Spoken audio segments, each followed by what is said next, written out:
welcome back to the channel, and in today's video I'm going to show you guys how to trade on Dungeon Quest on Roblox. Really easy and simple to do. So you have to just go into a world here, and all you have to do is go to the top right of the screen where it says show players. It'll show you all the players that are in your lobby. You could also go and show friends as well, but I'll just click on show players for the tutorial's sake. And all you have to do is just click on the person that you would like to trade with that's in your lobby. And then right beside the name, you'll see three options: trade, inspect, or close. So you can just click on the yellowish trade color, and then it'll tell you if you're able to trade. This one is on do not disturb, so I can just keep trying until I can find someone to trade.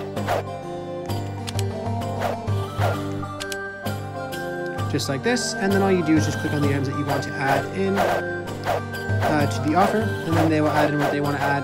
To accept the trade, just click on the green accept button. You also have a 3-second timer as well once you click the accept button to cancel it if you don't want to trade. So you just click on accept, and if you wanted to cancel it out, you can click on cancel as well. But yeah, very easy to do. I hope I was able to help you guys out with this video. If I was, be sure to leave a like and subscribe for more videos. Thanks for watching.